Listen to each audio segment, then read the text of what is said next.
Welcome to everyone. We've still got more people coming in, but we will go ahead and get started.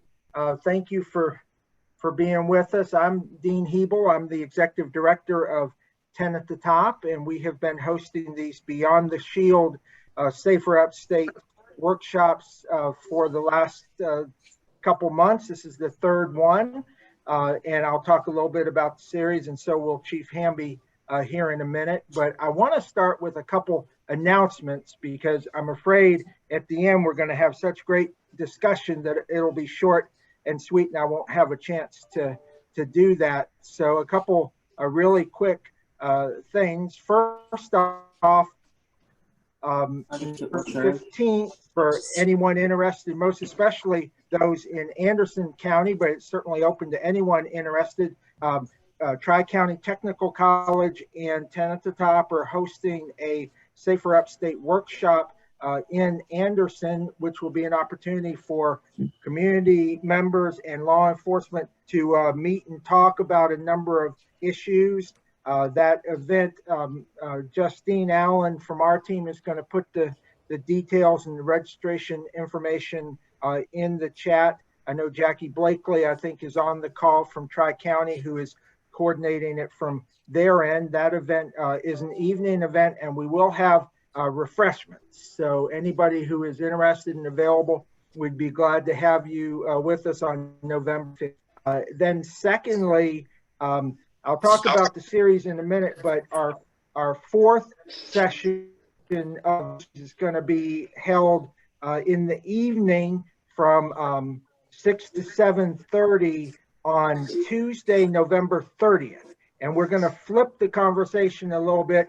Typically, for the first three of these, we have had law enforcement topic, and then we have community leaders who then follow up. We're going to kind of flip that and have community leaders offer some issues and questions, and then have law enforcement officials respond to them and have a dialogue. We're going to make it a longer session to give more opportunity, but we're making that an evening session because we want as many people from the community to participate. And when I say community, I mean across the upstate from our neighborhoods and communities. So please share that information and encourage them to join us. Our great friend and moderator, Stan Davis, has assured me that having this virtually in the evening will not negatively impact our participation for that event. So I really am hopeful we'll have a big group of people join us on November 30th. Justine will put that in the registration as well. So with that, I'm very briefly, again, welcome to those who are just joining us. We started these Safer Upstate workshops as part of the work that has been going on for a little over a year that started with the dialogue and the discovery committee, looking at how we can build trust and relationships between law enforcement and community leaders across the upstate, understanding some of our communities are already doing that, learning from them, and also building on the dialogue. But this one don't really have ensure that we have. I mean, the only one that really need cleaner is Maddie's because she got little nasty fingers. I will ask anyone if you could mute yourself if you are currently unmuted, because I'm hearing some background conversation. So anyway, we wanted to start this series to get into some of the issues that are significant in our communities around policing and law enforcement and community safety. The first two sessions have been tremendous. Justine, if you get a chance, if you could put the links to those YouTube pages in the chat, I think people would enjoy those. The first one was on use of force, and the second one was on technology, and they were just really good conversations. So please, if you were not able to join us, I encourage you to check those out.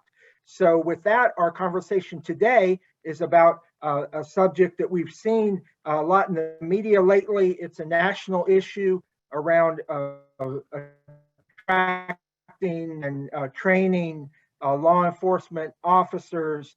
And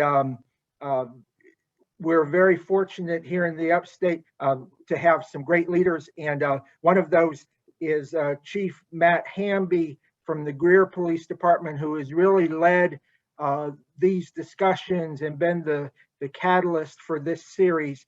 And Matt, I will turn it over to you to tee up today's topic and our law enforcement leaders who are with us. And again, thank you for all you've done and continue to do here in the Upstate. And also thank you to our law enforcement and our community leaders who are going to participate. And please, everyone, if you have any questions throughout the program, please put them in the chat. Keisha Nelson is coordinating the chat, and she will ask those questions as part of our conversation. So it's tough that we're on Zoom. It's not as good for dialogue and conversation, but we found it to work pretty well so far, and we hope that will continue today. So with that, Chief Hamby, I will turn it over to you.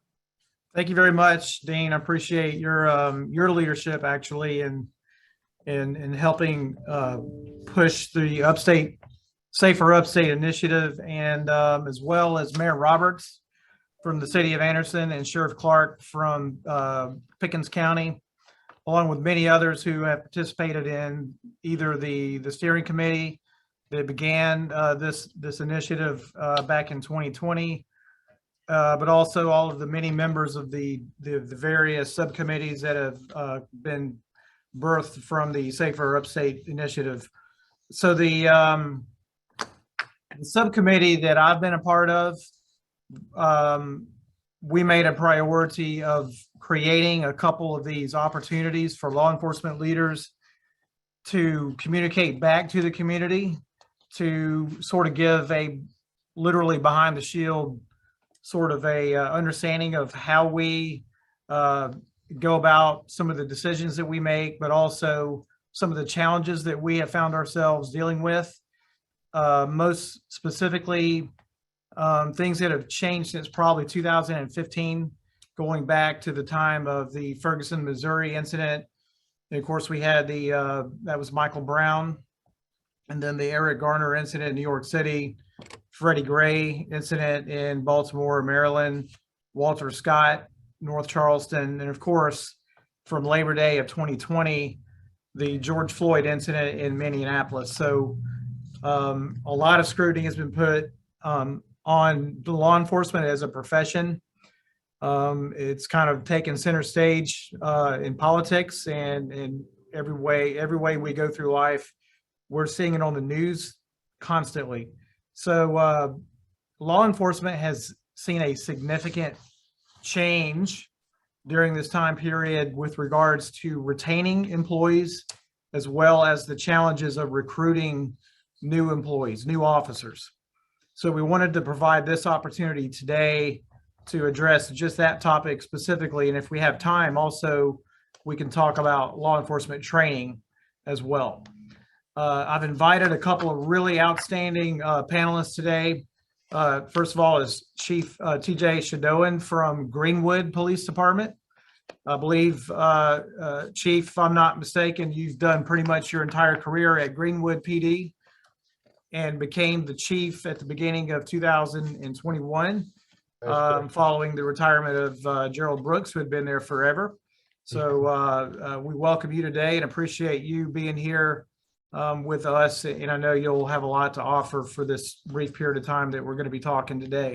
And of course, we have Chief Howie Thompson with Greenville Police Department. And Chief Thompson has been at Greenville PD throughout a long period of time through his career, and he's worked his way up through the rank structure all the way up to the chief of police. And very fortunate to have him with us today. I am very, very much excited about what Chief Thompson can share with us about some of the things that his agency has been doing with regards to recruiting. They've gotten very creative. So I'm very excited to hear from him about that. But I'm going to start off with Chief Shadowan with Greenwood. And I just wanted to offer him an opportunity to share with the group here some of the challenges that you're facing with regards to retaining employees, hiring, recruiting, all of the above. So I'll just turn it over to you and let you have at it for a few minutes.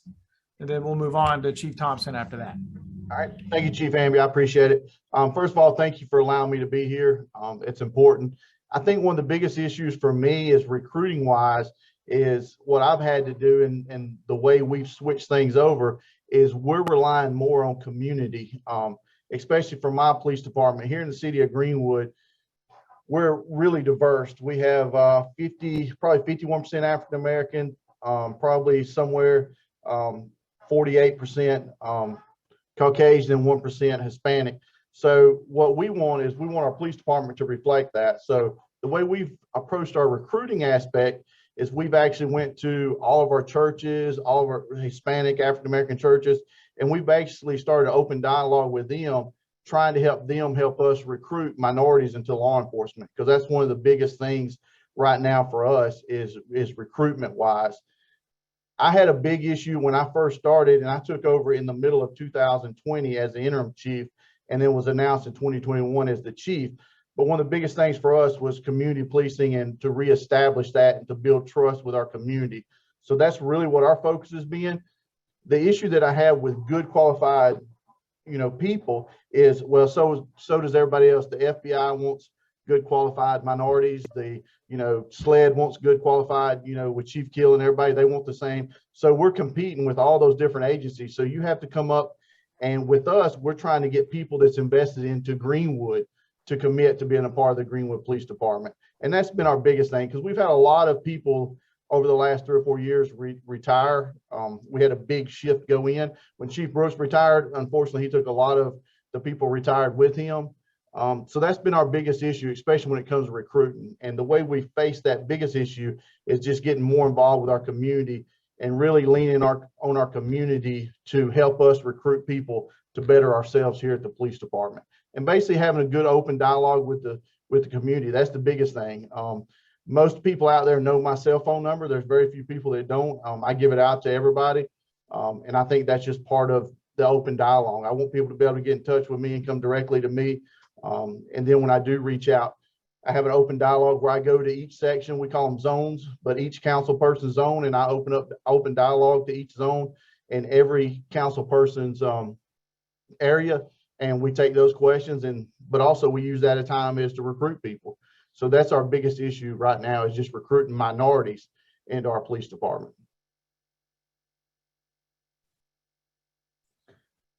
So Chief, what have you been seeing with regards to your applicant pools, in 2021 compared to the number of applications you would have seen 6 to 7 years ago? Yeah, we're way down compared to what we was. I think in 2019, especially with 2018, we would always hold, we would have in between 15, 20 applicants. And a while ago, when I pulled our applicants that were on standby, it was only 6. So, and that's coming from the last 2 months. So compared to where we was 2 or 3 years ago, when you could go in there and it was easy to fill a row, now it's a lot difficult, because even so, out of those 6 or 7, you might have 1, you might have 2 that are qualified that can actually be a police officer. So that's a big thing too. Just because you get 20 applications, don't mean you get 25 qualified applicants. Do you know about how many openings if you had to estimate right now, that you have unfilled in your staff? I currently have 2 openings right now, but the city council has just approved me to hire 6 additional officers. To add on, that would put us up at 60 officers. So I'm looking over the next probably 6 months of hiring at least 6 to 7 people. Very good. Can you share with the group the challenges, the many processes that we have to go through in the hiring process? And the biggest thing for us, especially here at the Greenwood City Police Department, it takes us 6 months before we ever even get somebody hired, because by the time you bring them in with our police department, the first thing they have to do is fill out the first application, and then we either approve them or don't approve them based on that, making sure they meet the qualifications. The next thing up is they actually come in for a panel interview. They usually consist of 6 or 7 members of the police department interviewing them. If they pass that, the next thing they're set up with is the psychological evaluation. Of course, depending on what their educational level is, they have to do a Nelson-Denny type test to make sure they pass that to go in. Then we at the city, they actually have to do a polygraph investigation. They have to do a physical. They have to do a physical to make sure that they can pass that. They have to, at that point, we'll do the conditional job offer for them. If they're approved for that, then they'll start with the police department. Of course, the first 4 weeks of that is here in-house, and then they'll get set down to the academy. After they finish the academy and come back, then they actually start what we call our PTO program. And that program lasts for about 7 or 8 months, where they'll actually be riding with somebody in training. Understand that very well. Well, thank you very much for those comments, Chief. So I will check now with Chief Thompson. And Chief, if you could, I'm just going to leave the floor open for you to hear what your challenges have been with regards to recruiting and retention. I know that your agency went through over the last 3 or 4 years, probably, maybe not going back that far, but your command staff had a turnover. And those are cycles that happen in any industry. And I'm sure there's been an interesting scenario as time has gone by to replace those people in the upper management positions. But that's a totally separate issue from hiring new officers. So I know your agency has been very creative in thinking outside of the box with regards to reaching out and expanding your hiring application pool. And Howie comes from a larger agency, so I thought it would be nice to show sort of a varying viewpoint from like Greer PD and Greenwood, because we're probably more similar in size as compared to Greenville Police Department. So Chief Thompson. Yes, sir. Well, thanks for having me. I'm glad to be with y'all and be able to talk about the Greenville Police Department. We have a great police department here and everyone's working well together. I appreciate seeing my community members on here and my chaplains. Good to see y'all, and we appreciate your support. Appreciate everybody's time today. This is a very important topics for all of us in law enforcement, and as well it is for you. And we want to all be able to provide you good customer service. And the way we do that is through hiring, recruiting, and retaining the right people. And so that's what we're here to talk about. And so certainly is important to all of our communities. Yes, so the Greenville Police Department is 209 sworn officers. And then we have about 50 on our admin staff. Most of them come from communications, dispatching, taking your 911 calls. We dispatch for fire and police here in the city. So I'm gonna start a little different. I'm gonna start with retention, because if you retain officers, you don't have to fill as many vacancies. So we have drastically improved our retention.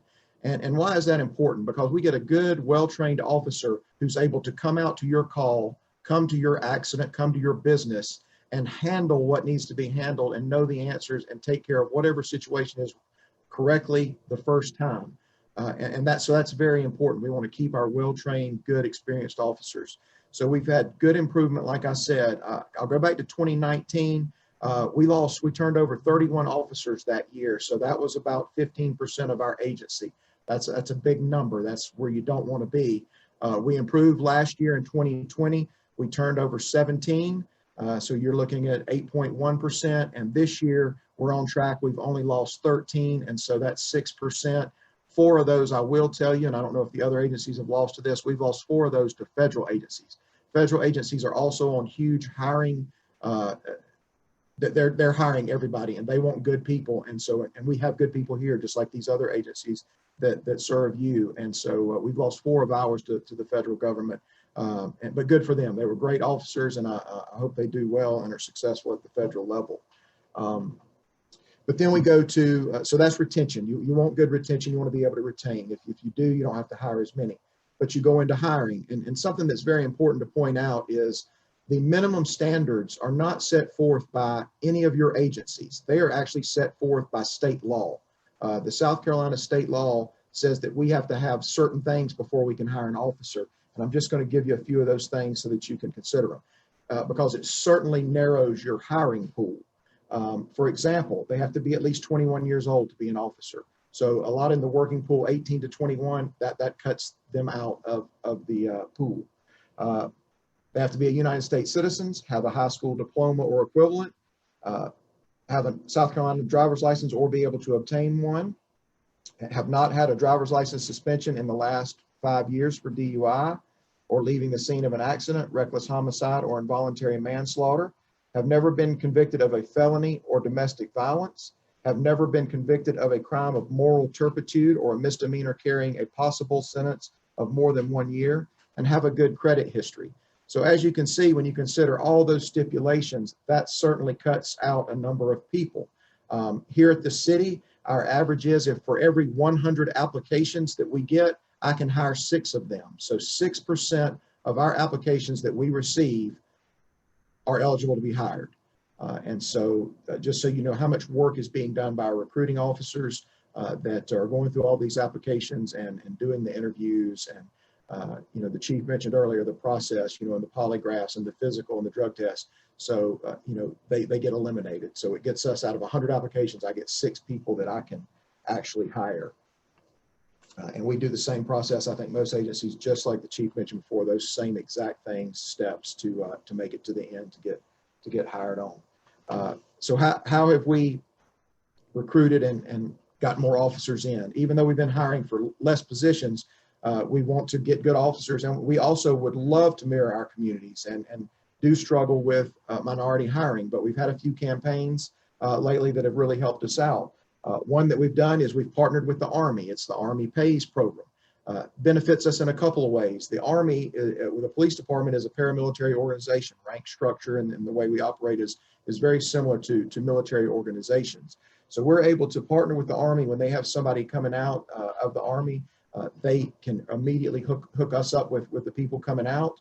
And in fact, we've got our first applicant from the Army Pays program. She's a Black female, and she's in our process right now and looking forward to getting her on. But we get to take advantage of their training because it goes hand in hand with our training and the diversity of the Army. The Army is a very diverse organization with many members, and we're able to take advantage of that, which is very, very important to us. It gives them a little more focused opportunity. So if you consider our veterans, their service is to the country. So we're just changing that service to the community, and they fit right in and do a great job. We are about 30% veterans here, just under 30% at the Greenville Police Department. We're a pro-veteran hiring organization. We hire education, and veterans go to the top of our hiring pool. So we're always glad to get them. We also have done some hiring workshops. We did 2 of those at the convention center. It allowed people that are interested in the police department to come meet the officers. You know, I myself went, command staff officers. We got to meet them, talk to them, answer questions. We set up our PAT test, the physical agility test, and let them run that and see what that's like. You have to pass that before you go to the academy, because at the academy you have to pass it first thing or you're sent home. And so we let them run that and just answered their questions, became familiar with them. We got the biggest pool of applicants we've ever had from those 2 cycles, and we still have a lot of people that were working on their applications, and it was a very good, diverse group, and it was just a huge success, and so we were glad to do that. We just hosted a group, Dr. Watt, Greenville Tech. I don't know if you've heard of this group, Greenville Tech African American Male Scholars Program.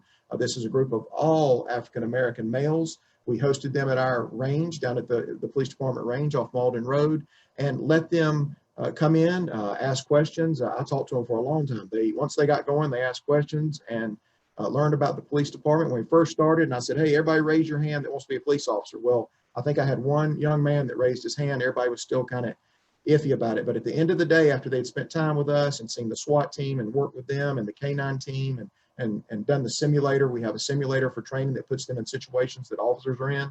They really enjoyed it, got to kind of know what a police officer did in a day-to-day operations. And at the end of the day, they all wanted to come here. And we have other positions for them too. You know, there were some that didn't want to be a police officer. And I said, hey, we have dispatching openings, you know, communications. We have, you know, data. We're a data-driven police department. We have data openings for people to do for crime analysts. So they learned a lot about the police department. It was a very good event. And hopefully we can get some of them to apply with us. Would love to have them. We've done a couple of big promotions. In fact, we've done yard signs and put yard signs out in neighborhoods and I see Ms. Palmer shaking her head. She knows she's seen them on her way to her house. She's a great partner to have. But we want to get some of our homegrown youth, young people involved. So how can we do that? Let's go out in our neighborhoods, besides just our community meetings and things like that, and let's advertise in it. And what we did on them is we put a QR code. You walk up with your cell phone, scan it, gives you all the information about the police department, how to contact us, how to fill out an application. It was a great idea. We got a lot of people. In fact, we've hired one young man from the community, grew up in West Greenville, went to Greenville High School, just a good local guy, and we're glad to have him. And hopefully that will help us in the process getting some more in when they see how successful he is, because he's a good kid, good attitude, and already doing good here at the police department. We also did a Find Value, Be Valued campaign. So it was find value in working here and be valued yourself. And so we got actually a lot of applicants that were already officers in other agencies when we did that campaign. And we were able to hire about 8 that had previous experience, which is very important because the training gets narrowed on them, and we're able to put them out on the streets quicker, which helps improve our customer service and serve y'all and keep our call response times down. And they also bring a lot of experience from other agencies. But that's a couple things we've done. And right now we're full. We've stayed pretty full over the past couple years. We have not dropped down much below 2 or 3 people, and we continue to maintain that, luckily. Well, I think that is an excellent example of how we've had to change what we do as a profession. I remember back in the 90s when I started, probably both of the other chiefs started back in the 1990s, and recruiting consisted of the following: put an ad in Greenville newspaper. That's all they had to do. I remember when I very first applied for this job here, I think we had 60 or 65 applicants for 2 openings. And that's at the Little Greer Police Department back in 1992. I didn't get hired in one of those 2, but they had a 3rd opening come up shortly after that, which I was able to be hired from. So so it's nothing like it used to be. We're seeing a lot of applicants who they'll apply, and then as communication commences about where they need to be for the first test or meeting or interview, a lot of them will just fade away into the blue yonder, and they'll never respond to a phone call, email. They don't show. So we're trying to find ways to, from the very beginning, be very upfront and clear about the communication that needs to be established, where we try to be very flexible on dates to take the written test, the physical agility test. We try to give them multiple options to work with their schedule. So we're also doing some different creative things. Now, I wanted to add a few things that there was a study on retention, the Police Executive Research Forum, PERF, about 2 years ago did a study, and they found nationally 29% of newly hired law enforcement officers voluntarily leave the profession within the very first year of being hired.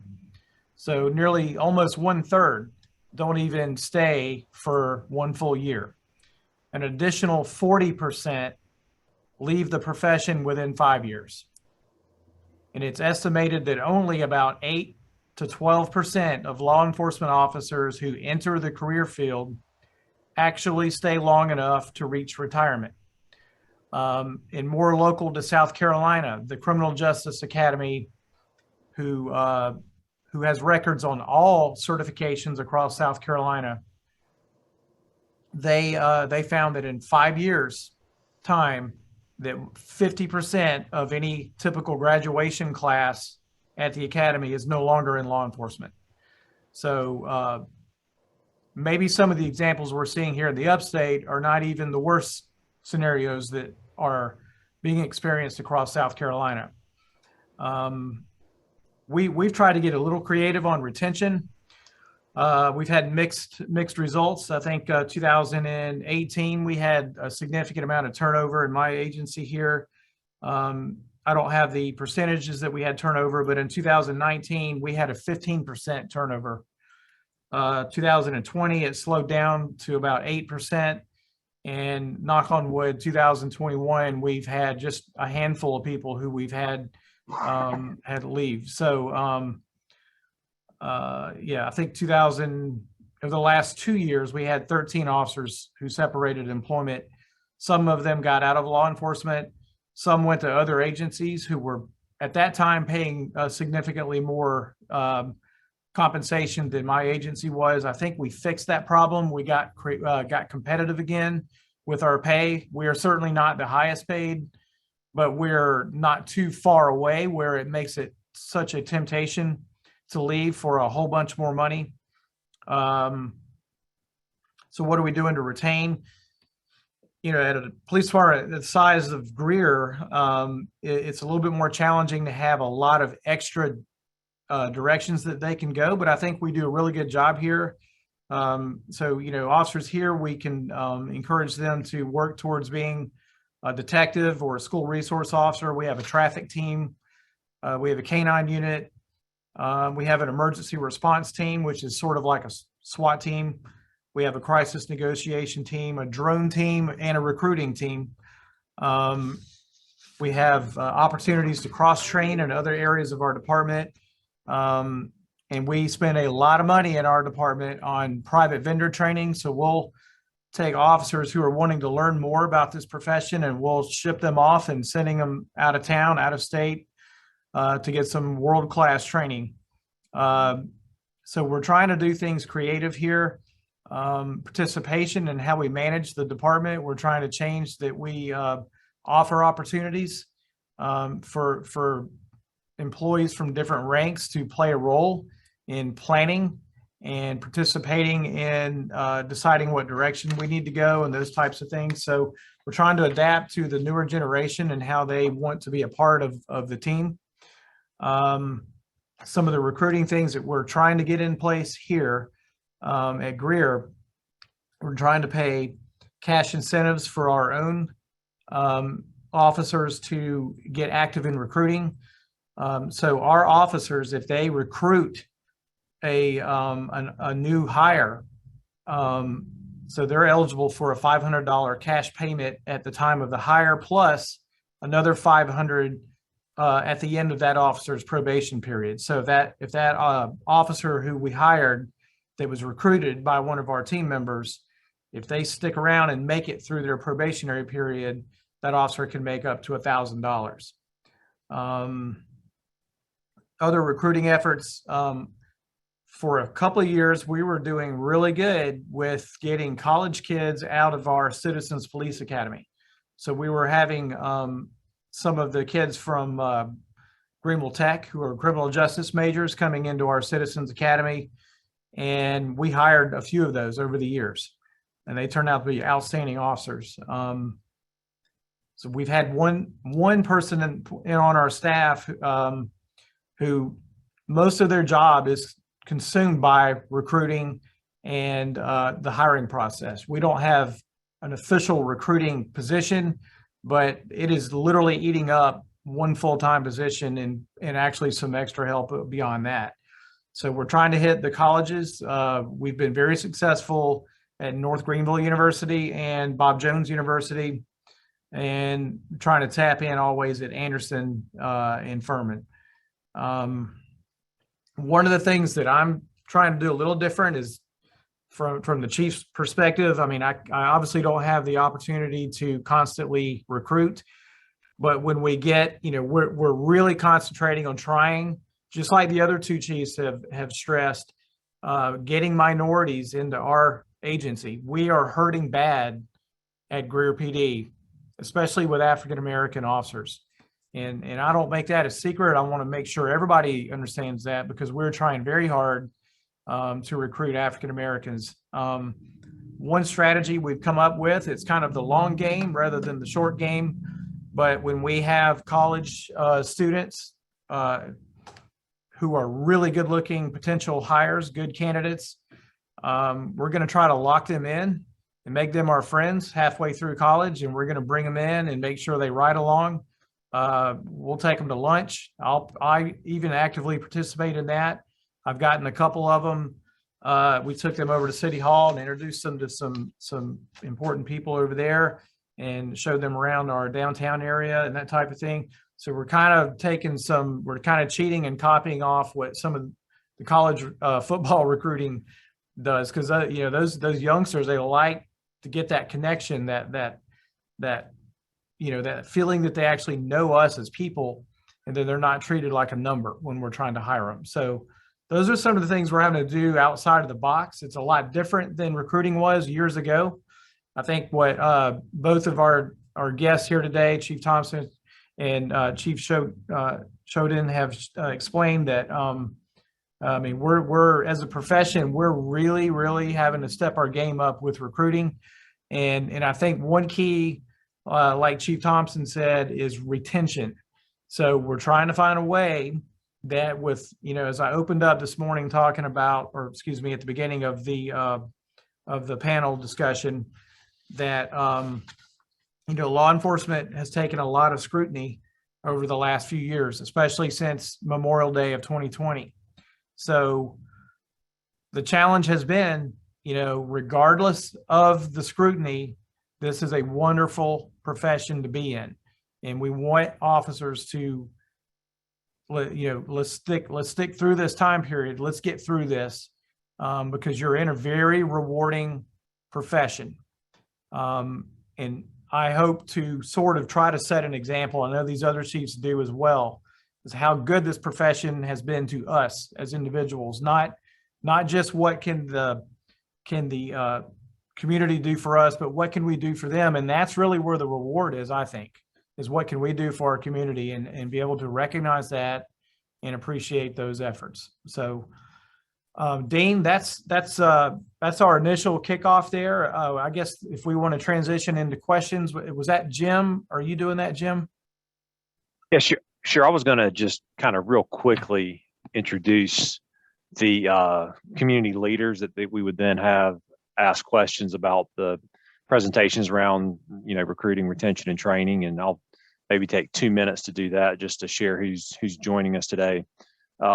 First, Dr. Tony Parks, who's the senior pastor at Mount Sinai Baptist Church, and also, among many other things, chaplain to the Greenville City Police, is joining us today. Also, the chairman of 10 at the Top and the mayor of Anderson, Mayor Terrence Roberts, is joining us as well. And then also Keisha Nelson, who is a very active community board member of the Greenville Literacy Association, and a credit manager at Michelin, is joining us as well. So I will just ask one of you maybe to start us off, and your questions can certainly be directed at any particular presenter or the group. I'll let you all take it from there. And then after we finish with the community leader questions, assuming we do have some time, there are a few questions in the chat that then I will get back to and try to ask of the panel as well. So thanks. Well, good evening. This is Tony Parks. I want to thank all of our community leaders, and especially my chief, Chief Thompson of City Police Department, and all of the great work that is happening. You all have laid out a very good plan for how we have moved from where we were to where we are. Maybe it has been mentioned in it and I have not overheard it, but I think as our community continue to demonstrate growth and diversity, I would like to hear and know what the plan is for our Latino population. And I know I have seen some officers, but are we actively putting them in the hiring process and the recruitment process as well? I'll start off. With us, we're approaching that the same way as we're recruiting the African Americans. We're also recruiting recruiting Latinos. And actually, to be honest, I've had more success recruiting the Hispanic and Latino community than I have so far in the African American community. But it also goes back to, as a leader, you have to be in those communities. You have to be actively involved in the community and able to process that and to bring people forward, you know, and build those relationships. So I know that's on my end of it. And I know Chief Thompson is a little bigger department. He might have a different aspect on it. Yes, that's a great question, because actually the Hispanic community is the largest growing community in Greenville right now. And it is definitely, you know, something we have to focus on. We have partnered with our Hispanic Alliance and gone to job fairs that focus on hiring Hispanics, and work within the communities that are highly Hispanic too. And so we too are trying to focus on that. But that is a great question, and something certainly in the future we all have to focus on. And I'll second that. I mean, we're focusing on all minorities, and we probably have done better on hiring Latino than as compared to African American. Our struggle has been getting them to apply, but we've done pretty well, and we've actually done a pretty good job on retention with the few Latino officers who we've had. We've had some that have been here a long time. I'd also like to mention the females. You know, as you look at male, female, we have done good in being able to recruit female officers. We actually are at about 15% of our department is female. That sounds like not a big number, but when you look at the national average of about 12%, that puts us above the national average, and means we're doing a good job. And we have some great female officers. I have a female K-9 handler. We have a female officer on our SWAT team. And so it's good for them to be out and help. All of our officers help our recruiting team when we go out. So it's good for officers to be able to see these officers and be able to relate to them. And that's a great recruiting tool that we have also.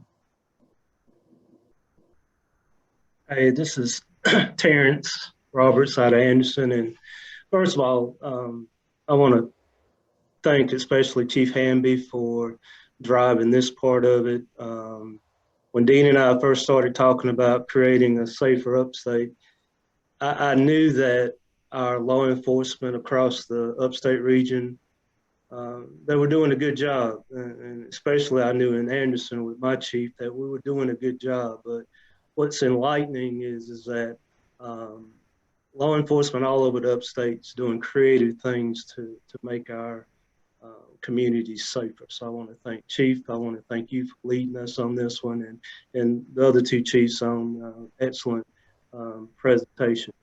And I guess that's a good, you know, I've been doing this a couple of decades, and just listening over the last couple, 2 or 3, I thought as an elected official, I support our chief, but in his department, but I'm not really sure if I'm doing enough as an elected official, for example, to help with recruiting and retention. How can elected official, how can your elected officials help you better in recruiting, retention, diversification? How can we help? I know in Greenwood, we team up with our city council members, and we actually, when we go on recruiting trips, we actually take them with us. So when we go speak in a lot of the neighborhoods, we don't just go there just me going there speaking. I actually bring in anybody that'll come in with us, and especially our elected officials, because they represent that community just like I represent that community. So it's important that we bring everybody to the table. And plus, if you have that good open relation, that's actually going to start building.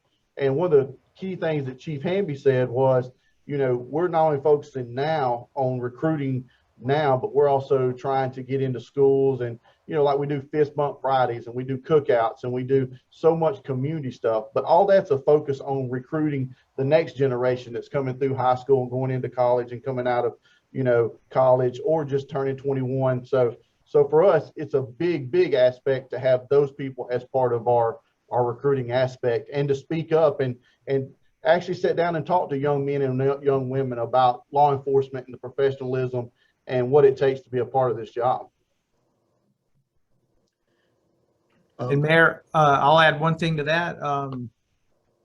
Maybe about 2 months ago, I had received a phone call from one of our councilmen, and what he reported to me is that he was aware of a certain young man who was in a criminal justice department. I'm sorry, in a program at a university close by, and he tipped me off to his interest in law enforcement, and it happened to be someone we were already communicating with, but he gave me the call, and he gave me a lead of someone to call.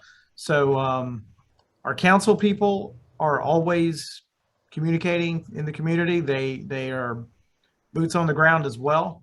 I don't expect council people to go actively recruit, but I welcome them if they want to do that. But if nothing else, call us so that we can have a name and we know who to go reach out to. Yeah, Mayor Roberts, I'll just kind of piggyback on that. And I know Chief Stewart appreciates your support. I'm lucky here in Greenville. I have great support of my mayor and council. We have a good city manager that supports the police department. But sort of goes back to something the chief said, the relationships. Well, building relationships and building trust, that's what this is all about, and making those connections.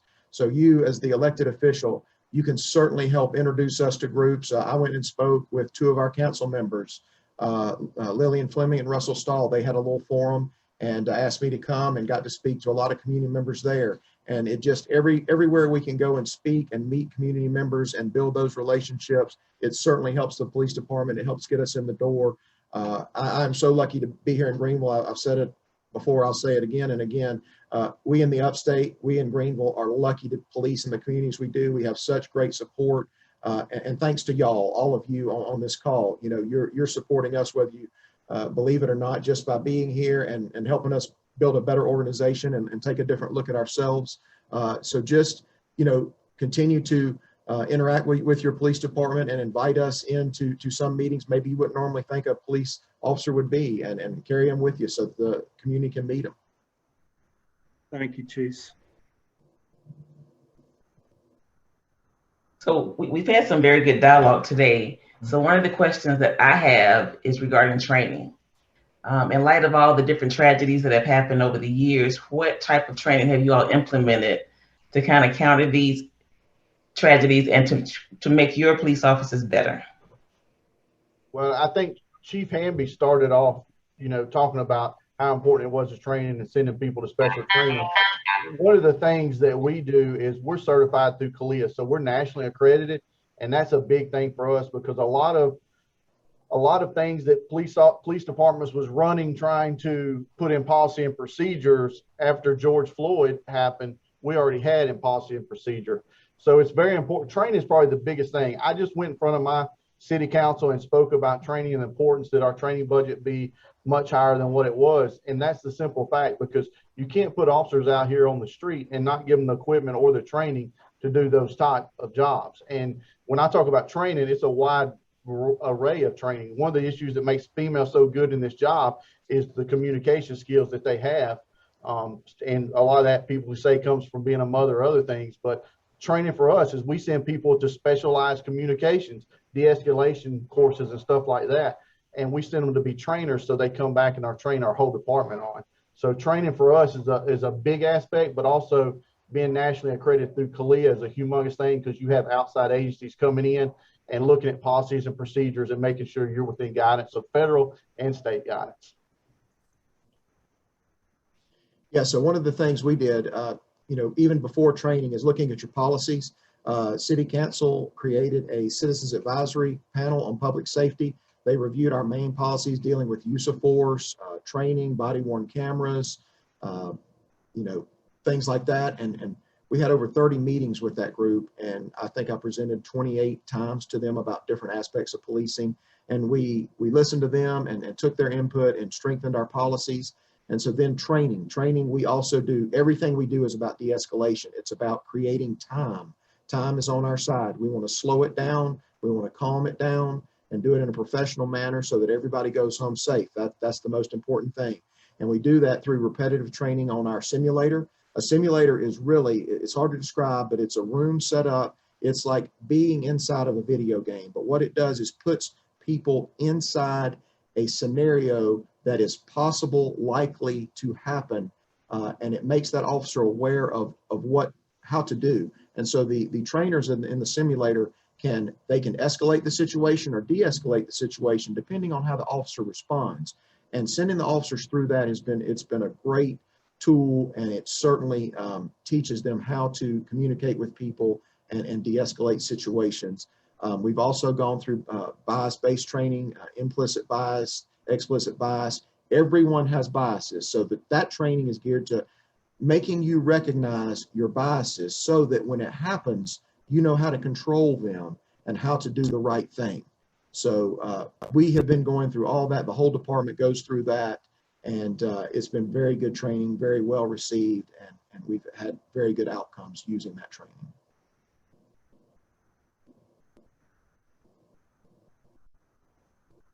I'll add a couple of things to that. Implicit bias training, of course, emotional intelligence training is something that we have stressed. It's been a couple of years back, but we did train our entire staff, not just our police officers, but our non-sworn staff as well. De-escalation training is not, we were doing that, and I think most of the departments have been doing that, but it's now mandatory as part of academy requirements to get de-escalation training. And then the crisis intervention training is taught by NAMI. It is a 40-hour course, and we talked about that in one of our prior Zoom panels, but it is outstanding training about how to communicate and deal with persons with mental illness. And that class has practical hands-on exposure as well towards the end of the course, where people from the community who help train are actually people who live with a mental illness themselves. So they actually train our officers the best way that they could communicate with them if they were in a time of crisis.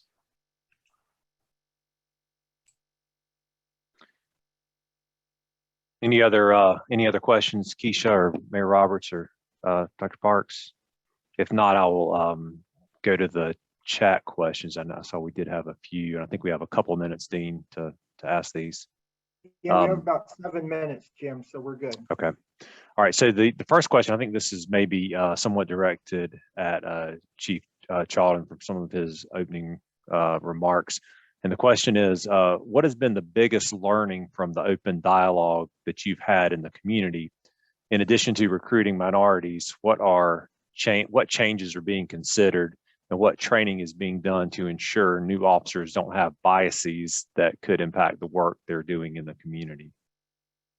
I think the biggest thing, and I think that both chiefs can hit on the same question, is the fact that you have, it goes all the way back to Sir Robert Creel when you talk about the community as the police is the community, and we have to have the community have an investment into the police department. So, and as far as the bias and the racial profiling and the de-escalation, all that's part of the training. And both chiefs will tell you real quick that it's important for me to have dialogue with Chief Thompson and Chief Hamby, because we all have the same goal, and that's to make our communities the safest communities possible. And they'll each tell you, not all training is adequate to other training, and you heard Chief Hamby speak about some training. So it's important that when we go to chief conferences and we're a part of, the Chiefs Association, that's what we talk about. And when we go off in our little groups, we actually talk to each other about what's the best type of training for de-escalation. And that's a lot of times we get, because again, it's not, you want to get the most for your money, because all this training we have to pay for, and it comes out of our budgets.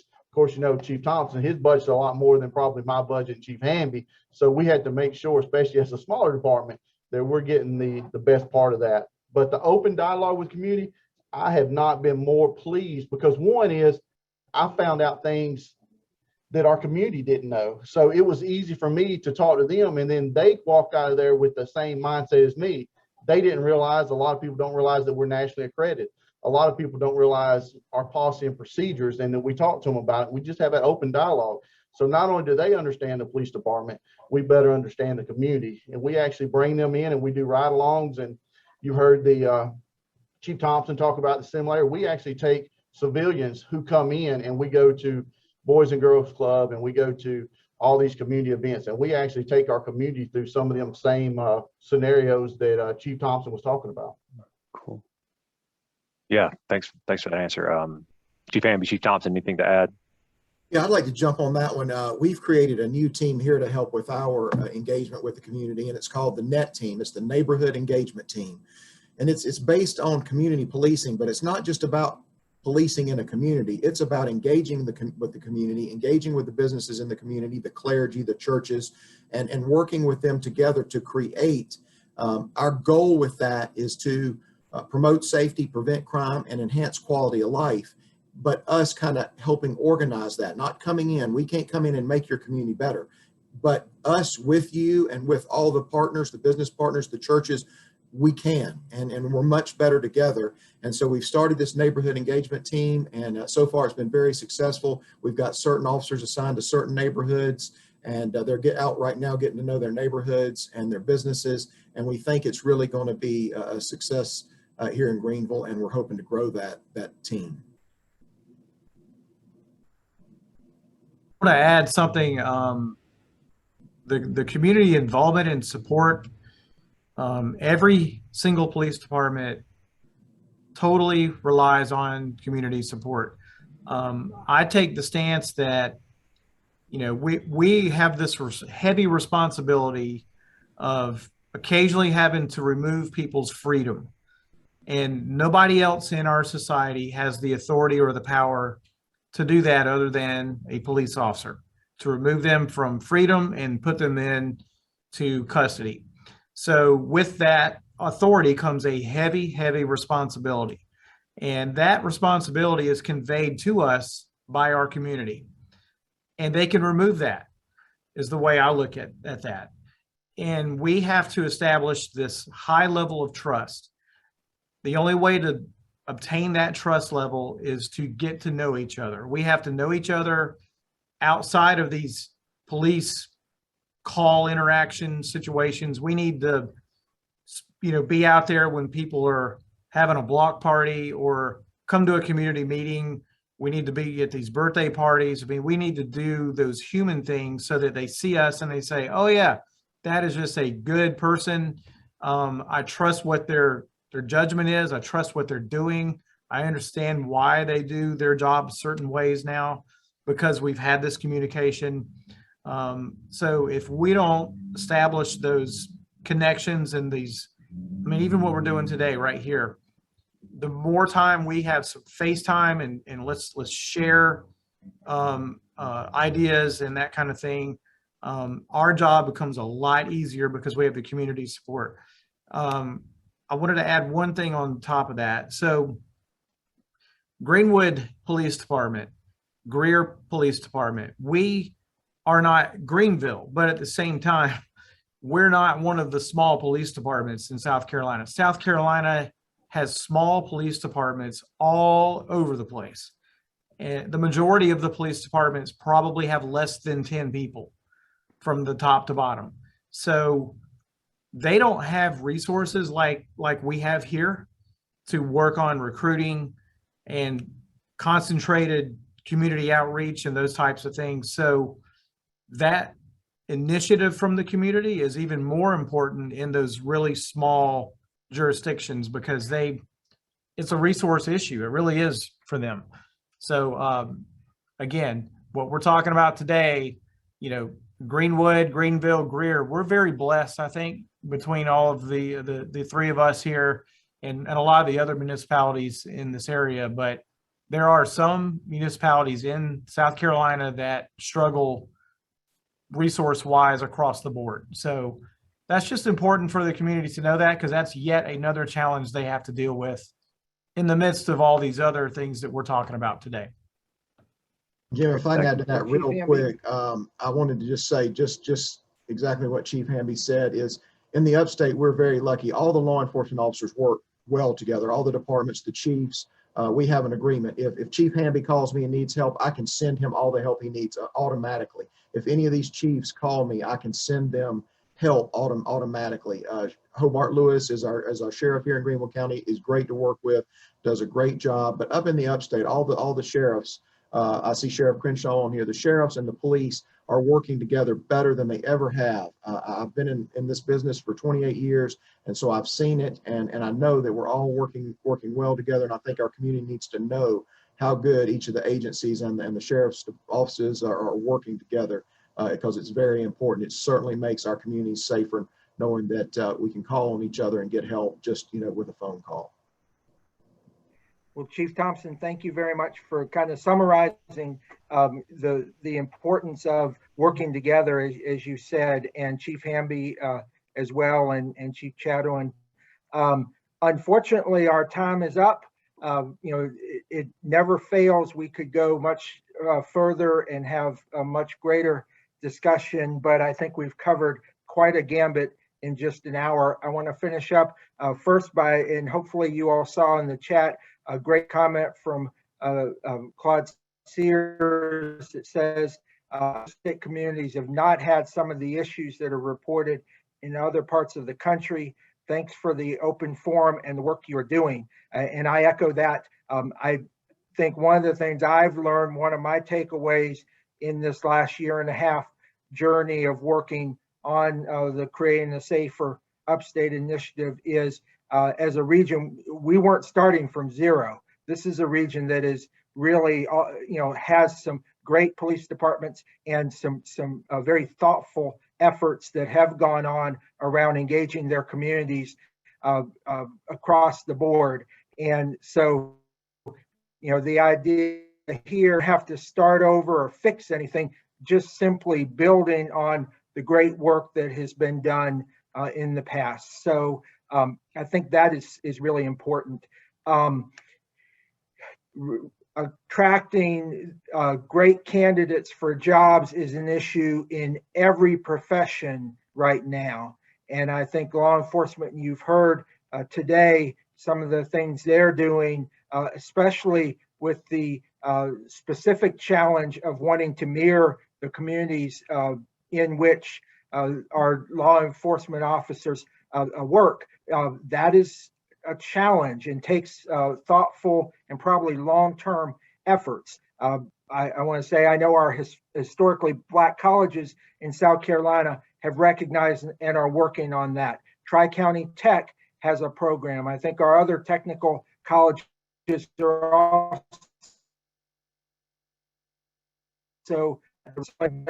to try to increase the pipeline and the pool, because we heard that was certainly one of the challenges.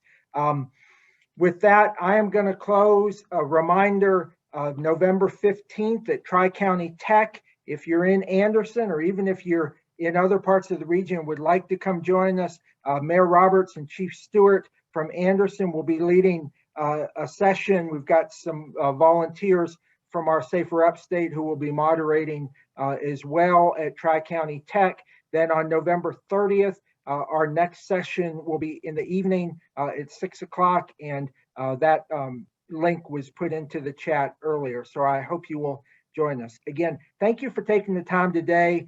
Thanks to our panel, Chief Chadwin, Chief Thompson, and Chief Hamby. Also to Jim Shue and Keisha Nelson, Dr. Parks, and to Mayor Roberts, most especially all of you for your help today. This session will be is videoed and will be available. We'll send out the link to you, and I encourage you to forward it to others. So with that, I'm going to close. And again, thank you to everyone, and look forward to hopefully having you on November 30th for our next session. Have a great and safe day.